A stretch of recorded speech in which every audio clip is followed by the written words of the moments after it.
ആ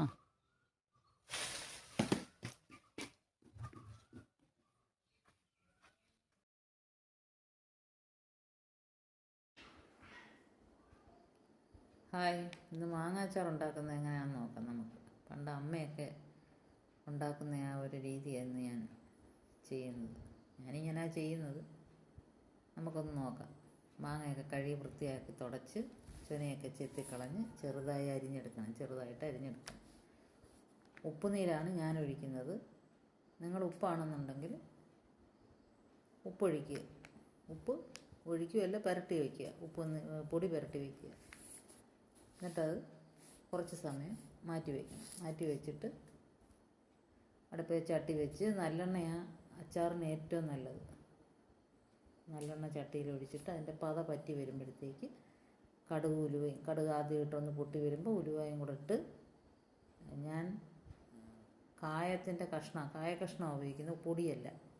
കായവും കൂടെ എണ്ണയ്ക്കകത്തിട്ട് മൂപ്പിച്ച് അതിന് മുമ്പേ തന്നെ തൊലിയോടുകൂടി വെളുത്തുള്ളി മിക്സിയിലിട്ട് അരച്ച് വെച്ചിരിക്കും. ഇത് രണ്ടും പൊട്ടി കഴിഞ്ഞതിന് ശേഷം കായം ഇട്ടതിന് ശേഷം വെളുത്തുള്ളി മിക്സിയിലിട്ട് അരച്ച് വെച്ചിരിക്കുന്ന എടുത്ത് ഇതിനകത്തോട്ട് ഇടും. ഇട്ട് അത് നല്ല ബ്രൗൺ കളറാകുന്നത് വരെ അത് മൂപ്പിക്കും. ആയി കഴിയുമ്പം കുറച്ച് കറിവേപ്പിലയും കൂടെ ഇട്ട് അതും ഒന്ന് പൊട്ടി കഴിയുമ്പോഴത്തേക്ക് ലേശം മഞ്ഞൾപ്പൊടിയും, ഇവിടെ എരിവില്ലാത്ത മുളക് പൊടിയാണ് ഞങ്ങൾ ഉപയോഗിക്കുന്നത്, ആ മുളക് പൊടിയും കൂടെ ഇട്ട് ഒന്ന് മൂപ്പിച്ചതിന് ശേഷം വിനാഗിരി. ഈ മാങ്ങയ്ക്ക് അധികം പുളിയുള്ള മാങ്ങയല്ല, ഇച്ചിരി ഏറെ വിനാഗിരി ഞാൻ ഒഴിക്കുന്നുണ്ട്. കുറച്ച് വിനാഗിരി ഒഴിച്ച് അത് ഒന്ന് കുറുകി വരും. ഒന്ന് തിളച്ച് പറ്റി ഒന്ന് കുറുകിയൊക്കെ വരുന്ന സമയത്ത് നമ്മൾ അരിഞ്ഞ് വെച്ചിരിക്കുന്ന ഉപ്പ് പുരട്ടി വെച്ചിരിക്കുന്ന മാങ്ങ എടുത്ത് ഇതിനകത്തോട്ട് ഇടണം. മാങ്ങ ഇട്ടിട്ട് കുറേ സമയം ഇത് ഇളക്കണം.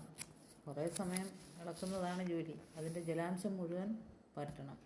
പറ്റിക്കഴിഞ്ഞതിന് ശേഷമേ ഇറക്കി വയ്ക്കാനൊക്കത്തുള്ളൂ.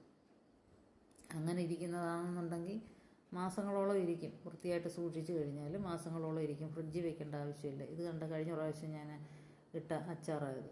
അതിപ്പോഴും വെളിയിലാണ് വെച്ചിരിക്കുന്നത്. അതുപോലെ ഇരിപ്പുണ്ട്. എയർടൈറ്റ് കണ്ടെയ്നറിലിട്ട് വെക്കണം എന്നുള്ളതേ ഉള്ളൂ.